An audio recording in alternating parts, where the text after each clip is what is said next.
2 घंटे हो चुके थे, शायद 2 दिन। ये जगह जहन्नुम से भी बदतर लग रही थी। उसे इससे ज्यादा और कुछ नहीं पता था। अब क्योंकि चंद्रचूड़ ने जोया को अपने कब्जे में करके रखा हुआ था, इसीलिए चाहे जितना समय भी बीत चुका हो, जोया तब भी डॉक्यूमेंट्स को साइन करने से मना ही कर रही थी। वो बहुत सारी चीजों से गुजर चुकी थी और अब इस समय वो गिव अप नहीं कर सकती थी। कम से कम इतना वो खुद को तो बार बार दिलासा दे रही थी। आखिर वो उन डॉक्यूमेंट्स को साइन करने के लिए क्यों मना कर रही थी, जबकि उसे ये बीमार कर देने वाला नए टाइप का टॉर्चर जरा सा भी बर्दाश्त नहीं हो रहा था। उसे समझ में नहीं आ रहा था कि उसके साथ क्या हो रहा है।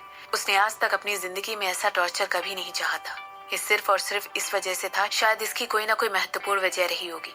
उसने सोचा कि शायद सिमरन कहीं से जादुई तरीके से बाहर आ जाएगी और उसे बचा लेगी। जोया को यकीन था कि सिमरन अगर उसे बचाएगी नहीं तो कम से कम उसे सिमरन को वहां पर आने का विश्वास जरूर था। सिमरन ही इन सारी चीजों के पीछे की मास्टरमाइंड थी और जोया के लिए सब कुछ पॉइंट हो जाता है जब तक वो सिमरन को खुद एक मिजरेबल अवस्था में नहीं देख लेती। ऑफ कोर्स जोया फिर भी गिव अप नहीं करना चाहती थी। वो इस खेल में बहुत पहले से मौजूद थी और उसे पता था कि किसी न किसी ने तो अब उसकी गैर मौजूदगी को नोटिस कर ही लिया होगा। तुम्हारे पास अब कोई भी नहीं बचा है, एक मजाक उड़ाने वाली आवाज उसके दिमाग में गूंजने लगी। उसे लग रहा था कि उसका अपना ही दिमाग उसके साथ खेल खेल रहा है। कोई भी नहीं। हाँ भाई, और योग्यता के बिना उसके पास वाकई में कोई नहीं बचा था। उसकी एक बहन भी थी जिसने कभी भी उसका बदला लेने वाले प्लान का हिस्सा बनने की कोशिश नहीं की। और जोया एक्चुअली अपनी बहन पर डाउट करती थी कि उसकी गैर मौजूदगी के बाद शायद वो उसे ढूंढने के लिए जरा सी भी कोशिश ना करे। उसके अलावा उसके पास और कोई था भी नहीं। कितनी दुखद बात थी ये। और जोया यही सोच रही थी कि उसकी सारी आशाएं हो ना हो, लेकिन सिमरन पर जाकर ही टिकी थी। उसे कहीं ना कहीं अपने दिल में ये बात पता थी कि सिमरन जरूर आएगी, और ऐसा इसलिए नहीं था क्योंकि ये उसे बचाना चाहती थी, लेकिन फिर भी जोया को पता था कि वो जरूर आएगी। उसे लग रहा था कि सिमरन वहां पर आकर उसकी सारी मुसीबतें मिटा देगी। ऐसा नहीं था कि वो चाहती थी कि ऐसा हो, लेकिन जोया को पता था कि इस समय उसके पास कोई भी और ऑप्शन खुला नहीं है। क्या गलत हो गया? जोया ने मन ही मन अपने ओरिजिनल प्लान के बारे में सोचते हुए कहा। जोया के दिमाग में जो भी लोग कपूर खानदान में थे उनके मुजरिम होना जरूरी था। वो सब टॉलरेट क्यों करते जो कुछ भी बूढ़े मिस्टर कपूर ने उसके पिता के साथ किया था। वो सब के सब हिपोक्रेट थे जिन्हें और ज्यादा इन्फ्लुएंस और ज्यादा पैसे और ज्यादा पावर चाहिए थी। उसके प्लान के बारे में हर चीज परफेक्ट थी। कम से कम जोया ने तो सोचा ही था। वो कि अपनी प्राइड को अपनी बुद्धिमत्ता में छुपा नहीं पा रही थी, और उसकी लोगों को मैनिपुलेट और उनके खिलाफ चाले चलने की काबिलियत भी बहुत ही अच्छी थी। बूढ़े मिस्टर कपूर को अपनी वसीयत में बदलाव करने ही थे और उन्हें चंद्रचूड़ को अपना लीगल वारिस बनाना ही था। उनकी सारी प्रॉपर्टीज को चंद्रचूड़ का होना ही था। इसके अलावा जोया तब भी परछाई में रहकर चंद्रशेखर को दबाने का काम करती रहती। इसके बाद वो चंद्रचूड़ को बूढ़े मिस्टर कपूर को मारने के लिए उकसा रही थी और उसकी बेटी मिनी के दिमाग में धीरे धीरे जहर घोलने का काम भी करती, ताकि वो औरत अपने ही पिता के खिलाफ खड़ी हो जाए। अब सब कुछ बहुत अच्छे तरीके से प्लान किया हुआ था। जोया ने सब कुछ प्लान किया था। कौन क्या कहेगा से लेकर किसके आंसू कब निकलने थे, सब कुछ प्लान था। वो चाहती थी कि कपूर फैमिली में पूरी तरह अफरा तफरी मचा दे और उन्हें सफर करने पर मजबूर कर दे, ताकि अंत में वही विजयी होकर बाहर निकल पाए। इस तरह वो अपने पिता का बदला पूरा करती है और उस फैमिली के प्रति अपने दुख को जताती जो कि उससे बहुत पहले ले ली गई थी। वो बूढ़े मिस्टर कपूर के लालची नेचर को खत्म कर देती और इसी के साथ कपूर खानदान के चल रहे राज को भी। ये सब कुछ उसकी कैलकुलेशन में पहले से ही था। तो फिर वो कहाँ गलत हो गई? बार बार जोया अपने मन ही मन ये सवाल कर रही थी और फिर अपना ही मजाक उड़ाते हुए उसके मुंह से एक हंसी निकल रही थी। आह, सिमरन कपूर। सिमरन वापस आ गई और उसने सब कुछ बर्बाद कर दिया। उसने वो सब कुछ बर्बाद कर दिया जो कि उसने इतनी मेहनत के साथ दर्द सहते हुए कई सालों से प्लान करके रखा हुआ था। जोया ने अपनी जिंदगी के 30 सालों से भी ज्यादा सालों को सिर्फ प्लानिंग करने में, टाइम को बांध कर रखने के लिए और स्लो एक्टिंग करने के लिए ही बिताया था। वो खुद को बार बार परछाइयों में गिर कर रखती थी और सिर्फ इसलिए ताकि एक दिन सिमरन कहीं से आए और उसे बर्बाद कर दे। शायद मुझे उसे मार देना चाहिए था, जोया ने फिर अपने आप से बातें करते हुए कहा। उसे सिमरन को तभी मार देना चाहिए था जब उसकी माँ ने यूरोप वापस जाने की धमकी दी थी और अपनी माँ को जोया की चालों के खिलाफ कपूर फैमिली के सामने खड़ा करने की कोशिश की थी। जहन्नुम, उन दोनों को मारकर जोया को खुद जहन्नुम पहुंचा देना चाहिए था ताकि ये सब कुछ अवॉइड कर सकती। आखिर उसने उन दोनों को जिंदा क्यों छोड़ दिया? आखिर वो लोगों के बगल में खड़े होकर सिर्फ उन लोगों को तड़पता हुआ क्यों देख रही थी, जबकि वो 2 गोलियों का इस्तेमाल करके दोनों माँ बेटी को एक साथ मार सकती थी। सही, ऐसा इसलिए था क्योंकि वो ये सब कुछ एंजॉय कर रही थी। वो इस खेल को इतना ज्यादा एंजॉय करने लगी थी कि ये बात पूरी तरह भूल चुकी थी कि हर जिंदगी की एक साइकिल होती है। वो ये बात भूल चुकी थी कि एक दिन कोई उससे भी ज्यादा काबिल, उससे भी ज्यादा यंग और उससे भी ज्यादा पावरफुल कहीं से आएगा और उसे उन चीजों के लिए सजा देगा जो उसने अतीत में की थी। एक्चुअली वो गेम को बहुत ज्यादा एंजॉय करने लगी थी और यही उसकी सबसे बड़ी गलती थी। उसे बदला चाहिए था। अगर वो चाहती तो कपूर फैमिली में हर इंसान को जहर दे सकती थी और उन सब से पीछा छुड़ा सकती थी, लेकिन नहीं। उसने फिर भी उस लंबी से रास्ते पर और हर मोड़ पर बदले की सड़क को खोल के आकर उन लोगों के खिलाफ बिछाने की कोशिश की। मैं देख सकता हूँ कि तुम जिंदा हो और उठी हुई भी हो। एक ठंडी सी आवाज उस कमरे में गूंजने लगी और इसके बाद एक क्लिक में उनकी आवाज आने लगी, मारो। कुछ स्विच ऑन हो गया था, जैसे किसी टाइम बम का स्विच ऑन हो गया हो। जोया ने तुरंत अपनी आंखें कसकर बंद कर ली क्योंकि एक चमकदार लाइट की वजह से उसकी आंखों में एक अलग चुभन हो रही थी। ये सब कुछ बहुत आसान हो सकता था। जोया, तुम इन डॉक्यूमेंट्स पर साइन क्यों नहीं कर देती हो ताकि मैं तुम्हारी परेशानी इसी वक्त खत्म कर पाऊं। एक बार फिर चंद्रचूड़ की आवाज वहां पर गूंजने लगी और उसके बाद वो जोर का ठहाका मारकर हंसने लगा। भाड़ में जाओ। सोच रही थी कि उसे इस पागल आदमी को कब का मार देना चाहिए था, शायद उसकी वाइफ को मारने से पहले ही। क्या तुम्हें वाकई में लगता है कि तुम इन सब से बचकर भाग सकते हो? जोया ने अपने आप को पूरी तरह जुटाकर कॉन्फिडेंस के साथ कहा। क्या तुम्हें वाकई में लगता है कि सिमरन तुम्हें इन सब चीजों के साथ बाहर जाने देगी, और वो भी जो कुछ भी तुमने उसके पिता के साथ किया उसके बावजूद? आह, तो तुम्हें लगता है कि वो मुझे तुम्हें मारने के लिए मार देगी? अगर यही वो प्लान है जो वो चाहती है तो फिर प्रॉब्लम क्या है? चंद्रचूड़ ने पूछा। मैं तुम्हें चोट पहुंचा लूंगा और तुम्हें धीरे धीरे मार लूंगा, क्योंकि यही वो इकलौती चीज है जो मुझे इस समय सेटिस्फाई करेगी। ऐसा कहते हुए चंद्रचूड़ ने जोया के सामने एक कुर्सी खींचकर ला रखी और अपनी बात कंटिन्यू करते हुए पूछने लगा, तुम मुझे बता क्यों नहीं देती हो कि तुमने मेरी बेटी को कहाँ छुपा कर रखा है? बताओ मुझे, क्या तुमने उसे मार दिया है? क्या तुमने उसके सारे शेयर भी ले लिए?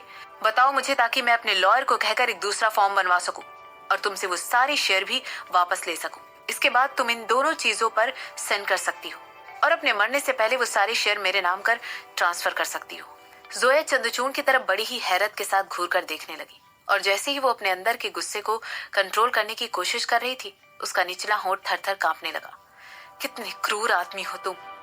क्या तुम्हें इस बात की भी चिंता नहीं कि तुम्हारी बेटी जिंदा है या मर गई? जोया ने पूछा। जोया भले ही एक मॉन्स्टर थी, लेकिन चंद्रचूड़ के बिल्कुल उलट। वो अपनी फैमिली के बारे में बहुत ज्यादा चिंता करती थी। वो उन लोगों के बारे में चिंता करती थी जिन्हें वो अपनी फैमिली मानती थी, जबकि जोया सोच रही थी कि वो ये सब कुछ अपनी फैमिली को शांति पहुंचाने के लिए और उनका बदला पूरा करने के लिए कर रही है। चंद्रचूड़ ये सब कुछ सिर्फ और सिर्फ प्यारे लालच की वजह से कर रहा था। वो ये सब कुछ सिर्फ अपने लिए कर रहा था। इस आदमी के लिए सबसे बड़ी मोटिवेशन की चीज उसके लालच से भरे हुए एक्शन थे और कुछ भी नहीं। जोया ने तुरंत अपने सलाइवा को स्वेलो किया और उस आदमी की तरफ फिर से घूरकर देखने लगी।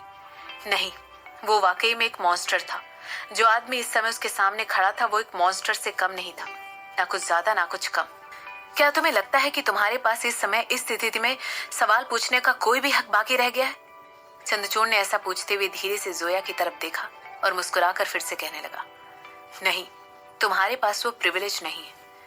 तुम एक मॉन्स्टर हो, जोया ने कहा। इस समय उसकी आवाज थोड़ी सी खराश से भरी हुई थी और उसे ऐसा फील हो रहा था उसका गला जल रहा है। उसे याद भी नहीं आ रहा था कि वो वक्त कब था जब उसने आखिरी बार कुछ पिया था। क्या ये वाकई में उसके अंत की शुरुआत थी? क्या वो वाकई में इस तरह मरने वाली थी? ओह, तो मैं एक मॉन्स्टर हूँ, ठीक है ना? चंद्रचूड़ ने पूछा। मगर तुम्हारे बिल्कुल उलट। मैं हर चीज से अटैच नहीं हो जाता हूँ। मैं सिर्फ उन चीजों पर फोकस करता हूँ जो मुझे वाकई में चाहिए रहती है। उसके शब्दों को सुनकर जोया एक टेढ़ी मुस्कान के साथ उसकी तरफ देखकर कहने लगी, तुम इतने बेवकूफ हो कि किसी भी चीज के साथ अटैच हो जाते हो, सिर्फ पैसे को छोड़कर। इसे इस तरह बनाना बंद करो जैसे कि तुम्हारे पास बहुत ज्यादा दिमाग है, क्योंकि तुम्हारे पास बिल्कुल भी दिमाग नहीं है। जो इकलौती वजह जिसकी वजह से तुम इस समय इतने ज्यादा गुस्सा हो वो ये है कि मैंने तुम्हारी ईगो को ठेस पहुंचाई है।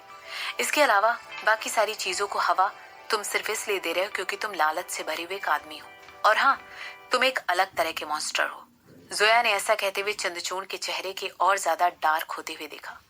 एक बेवकूफ ईगो से भरा हुआ मॉन्स्टर जो कि सिर्फ अपने से ज्यादा स्मार्ट लोगों के हाथ में आए हुए प्यादे से ज्यादा कुछ भी नहीं है।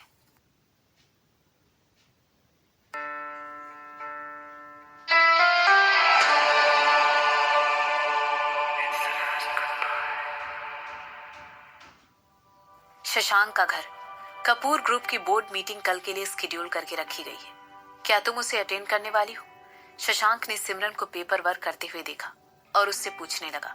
शशांक की बात सुनकर सिमरन के चेहरे पर एक सिकन आ गई और वो अपने हाथ में पकड़ी हुई रिपोर्ट को पढ़ने लगी। नहीं, मैं कल काम पर वापस जा रही हूँ, सिमरन ने जवाब देते हुए कहा। उसकी आंखें अभी भी अपने हाथ में पकड़ी हुई फाइल पर टिकी हुई थी। और मैं हफ्ते से भी ज्यादा अपने ऑफिस से गायब हूँ। मैं अपनी जॉब को लाइक नहीं कर सकती हूँ, सिर्फ इसलिए क्योंकि मुझे किसी और को सबक सिखाना है। जब से तुम्हारे हाथ से रेंट की खबर फैली है, तब से तुम यहाँ से रहकर भी काम ही कर रही हो, तो फिर तुम्हें इतनी ज्यादा चिंता क्यों हो रही है? शशांक ने पूछा। मिस्टर वर्मा, एक बात को नोट करके रख लीजिए कि मैं आपकी तरह बिल्कुल भी नहीं हूँ। मुझे हर प्रोजेक्ट को बहुत ही बारीकी से पढ़ना पड़ता है। नंबरों की वजह से मेरे दिमाग में बहुत ज्यादा चोट पहुंचती है, और वो जिसकी वजह से मैं अपने इस काम को करने के लिए अभी भी मोटिवेटेड फील करती हूँ, वो ये है कि मुझे अपने बैंक अकाउंट में बढ़ रहे नंबरों को देखना बहुत अच्छा लगता है। अगर मैं प्रॉफिट्स को देखने के लिए बड़ी नहीं हुई हूँ, उन्हें हमेशा बढ़ता हुआ देखने के लिए बड़ी नहीं हुई हूँ, खासकर तब जबकि मैं कोई डील कंप्लीट करती हूँ, तब तो मुझे लगता है मुझे यहाँ से भाग जाना चाहिए और अपनी इतनी बड़ी कंपनी को मैनेज करने की बजाय कोई छोटा मोटा काम करना चाहिए। और अब जब सिमरन इन सब चीजों के बारे में सोच रही है, तो वो सोचती है कि अगर वो शशांक जितनी स्मार्ट होती तो वो अपनी कंपनी के प्रॉफिट को बहुत ज्यादा बढ़ा सकती थी, या हो सकता है वो अपनी कंपनी को और भी ज्यादा अच्छे तरीके से, फास्ट तरीके से एक्सपेंड कर सकती थी। अपने दिमाग में यही सब कुछ सोचते हुए वो अपने चेहरे पर एक एक्सप्रेशन लेकर शशांक की तरफ मुड़ी। तुम क्या सोच रही हो? शशांक ने पूछा। दरअसल उसे सिमरन की आंखों में एक अलग ही चमक नजर आ रही थी। क्या तुम्हें लगता है कि तुम अपना दिमाग मुझे दे सकते हो? सिमरन ने सीरियसली पूछा और इसके बाद अपना सर हिलाते हुए रियलाइज किया कि ये एक इम्पॉसिबल चीज है। मैं मजाक कर रही हूँ। ऐसा कहते ही उसने शशांक की तरफ देखा, जो कि अपना मुंह खोलकर उसकी बात का जवाब देने वाला था। ओह, शशांक ने अपना सर हिलाते हुए तुरंत सब्जेक्ट को चेंज कर दिया। वाकई में सिमरन की रिक्वेस्ट को मानने के बारे में सोच रहा था। क्या तुम्हें लगता है कि जोया अभी भी जिंदा है? हमें इसके बारे में कल पता चल जाएगा, सिमरन ने कहा। तो तुम चाहती हो कि तुम्हारे पिता अपने छोटे भाई को बोर्ड मीटिंग में कंफर्म करें, जबकि उनके पास पुलिस होगी जो कि जया को बचा लेगी? शशांक ने कंफर्म करते हुए कहा। सिमरन ने सर हिलाते हुए कहा। तो क्या तुमने मुझसे एक्सपेक्ट किया था कि मैं उसे ऐसे ही मरने दूंगी? और शशांक से नजर मिलाई। उन दोनों की आंखों ही आंखों में एक अंडरस्टैंडिंग थी, जो कि साफ साफ दिखाई दे रही थी। और इसके बाद सिमरन के होंठ ऊपर उठ गए और वो स्माइल करने लगी। नहीं, मुझे पता है तुम उसे बहुत ज्यादा सफर करवाने वाली हो, मगर 3 दिन से ज्यादा हो चुके हैं और वाकई में मैं सोच रहा था कि क्या उसने अपनी इस मुसीबत को खत्म करने के लिए उन डॉक्यूमेंट्स पर साइन कर दिया होगा? शशांक ने सिमरन से पूछा। वो ऐसा नहीं करेगी, सिमरन ने बहुत ज्यादा सर्टेनिटी के साथ कहा। वो और मैं, हम दोनों लगभग एक जैसे हैं, बिल्कुल एक जैसे हैं। शशांक ने सिमरन की बात का कोई जवाब नहीं दिया, उसके बस हाँ में हाँ मिला दिया। जोया और सिमरन वाकई में एक जैसे नहीं थे, खासकर अपने दुश्मनों से डील करने के तरीके में तो बिल्कुल भी नहीं।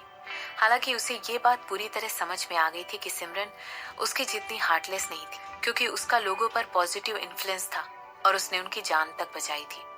अगर उसे किसी ऐसे के थ्रू बचाया गया होता जिसके पास कोई मोरल कंपास नहीं था, तो हो सकता है ऐसे सर्कमस्टेंसेस आ जाते जिसकी वजह से सिमरन एक खूनी बन जाती, और फिर वो जो ऐसा कुछ ज्यादा बेहतर या कुछ अलग नहीं करती। तुम्हें पता है, अब जबकि मैं इस बारे में सोच रही हूँ, जोया की स्टोरी कुछ इस तरह है, उन रेइनकार्नेशन नॉवेल्स की तरह है जो मैं पहले पढ़ा करती थी। उन कहानियों में लीड में रहने वाला इंसान उन लोगों की जिंदगियों को बर्बाद कर देता था जो कि निर्दोष होते थे, और वो ऐसा इसलिए करता था क्योंकि उसे लगता था कि ये लोग उसे आगे चलकर कोई ना कोई नुकसान जरूर पहुंचाएंगे। मुझे उसकी स्टोरी उन लोगों से कहीं हद तक मिलती जुलती सी लगती है। उसके लोगों के मर्डर करने का तरीका, उसकी मासूम लोगों को और उनकी फैमिली जिसको इन्वॉल्व करने का तरीका, सब कुछ। वो सोच रही थी कि कपूर फैमिली ने उसकी फैमिली को बर्बाद किया है। मेरा मतलब है, मुझे वाकई में सच्ची स्टोरी नहीं पता है, ये शायद पूरी स्टोरी नहीं पता है। ऐसा कहते हुए सिमरन ने धीरे से अपने कंधे उचकाए और इसके बाद अपनी बातें कंटिन्यू करते हुए कहने लगी। मगर तब क्या होता जब उन्हें पता चलेगा कि ये सब कुछ उसके स्टोरी का एक प्लॉट था? तब क्या होगा जब वो वाकई में फ्यूचर से आई होगी? तो तब क्या होगा अगर वो मेरी बच्चों के हाथों से मारी गई होगी तो, या फिर मेरे हाथों से? और हो सकता है वो ये सब कुछ होने से पहले मुझे मारने की कोशिश करे, और इसीलिए उसने सोचा हो कि इसके लिए पहले मेरी फैमिली को बर्बाद करने से शुरुआत की जाए। मुझे लगता है तुम्हारी एक बहुत ही बढ़िया इमेजिनेशन है मिसेस वर्मा। शशांक ने जोर का ठहाका मारकर हंसते हुए कहा। मगर मुझे लगता है कि जोया के दिमाग में जो कुछ भी वो करती है वो उसे सही लगता है। उसने कभी भी मासूम लोगों के बारे में नहीं सोचा जिसका उसने इस्तेमाल किया है या जिन्हें मरवाया है। उसने सिर्फ और सिर्फ अपनी फैमिली के लिए बदला लेने के बारे में सोचा है। लेकिन सोच रहा हूँ क्या होगा अगर उन्हें पता चलेगा कि वो एक ऐसे कल्टीवेटर हैं जो दूसरे डायमेंशन से आई है और जिसने। ठीक है, रुक जाओ, सिमरन ने ही शशांक को बीच में ही रोकते हुए कहा। मुझे लगता है हम लोगों को मेरी स्टोरी से ही स्टिक करना चाहिए। आखिर आदमी किस तरह के कल्टीवेटर के बारे में सोचने लगा। बोर्ड मीटिंग वाले दिन, जैसा कि सिमरन ने एक्सपेक्ट किया था, जोया ने अभी तक उन डॉक्यूमेंट्स पर साइन नहीं किया था जो कि चंद्रचूड़ ने उसके सामने प्रेजेंट किए थे। भला वो ऐसा क्यों करती? इसकी वजह से अपने चेहरे पर एक खूबसूरत सी स्माइल देते हुए पूरे सेटिस्फेक्शन के साथ मरना ज्यादा पसंद करती। इन सब की वजह से चंद्रचूड़ पिछले कुछ दिनों से बहुत ज्यादा बुरे मूड में था। उसने वाकई में पार्टिसिपेट किया था कि जोया उसकी सारी मांगों को कुछ घंटों में ही मान लेगी। मना तो उसने ना तो उसे आगे बढ़कर उसके बाद मनाने की कोशिश की और ना ही जरा सा भी पछतावा दिखाया। इसकी वजह से उसे उस औरत के साथ बहुत सारी चीजें करनी पड़ी, ऐसी चीजें जो कोई मानवता से भरा हुआ इंसान नहीं कर सकता है। सारे दर्द और सफरिंग के बावजूद जोया सिर्फ और सिर्फ उसे बद्दुआ दे सकती थी और रो सकती थी, मगर उसने उसे रुकने के लिए कभी नहीं कहा। उसने कभी भी चंद्रचूड़ के सामने झुककर उससे भीख नहीं मांगी और इसकी वजह से वो और ज्यादा तमतमा गया था। जो चाहिए वो करो, लेकिन उससे उस डॉक्यूमेंट पर साइन करवाओ, चंद्रचूड़ ने अपने दांत पीसते हुए कहा। अपनी पूरी रिस्पेक्ट के साथ मालिक, हम बहुत ही क्रूर तरीकों का इस्तेमाल उसके ऊपर किया गया है, मगर फिर भी वो टस से मस नहीं हो रही है। मुझे लगता है कि किसी तरह का फिजिकल पर उसकी विल पावर को खत्म कर सकता है, चंद्रचूड़ के एक विश्वास करने लायक आदमी ने कहा। चंद्रचूड़ का चेहरा ये सब सुनकर और ज्यादा डार्क हो गया और पूछने लगा, हमारे पास इस कॉम्प्लेक्स में और कितने आदमी हैं? मुझे और गार्ड को मिलाकर टोटल 8 लोग हैं, उसने जवाब दिया। एक के बाद एक उसका रेप करो, चंद्रचूड़ ने कहा। इस समय उसका चेहरा बहुत ही डिस्गस्ट की भावना से भरा हुआ था। अब क्योंकि उसे अपनी बॉडी का इस्तेमाल करना बहुत ज्यादा पसंद है और उसका इस्तेमाल करके वो आदमी को मैनिपुलेट करती है, इसीलिए उसे रेप करो, तुम सब के सब, जो मैंने कहा है वो सब करो। मगर मालिक, मैं, उस आदमी ने कहा। कोई अगर मगर नहीं, ये सब कुछ बिल्कुल डिजर्व करती है क्योंकि उसने मेरी फैमिली में हर किसी को मैनिपुलेट किया है। वो ये सब कुछ डिजर्व करती है जो अब उसके साथ आगे होने वाला है, चंद्रचूड़ ने कहा। विल पावर एक बहुत ही ताकतवर चीज होती है। अब क्योंकि कोई भी फिजिकल टॉर्चर उसे तोड़ नहीं पा रहा, इसीलिए वो इस तरीके का इस्तेमाल करके उसकी गरिमा को ठेस पहुंचाएगा। चंद्रचूड़ चाहता था कि जोया अपने बारे में जरा भी अच्छा ना सोच पाए। वो चाहता था कि जोया सफर करे और होपलेस फील करे। वो चाहता था कि जोया भीख मांगे और अपने घुटने टेक कर उसके सामने माफी मांगे और अपनी जान के लिए गिड़गिड़ाए। वो उसे पूरी तरह तोड़ना चाहता था।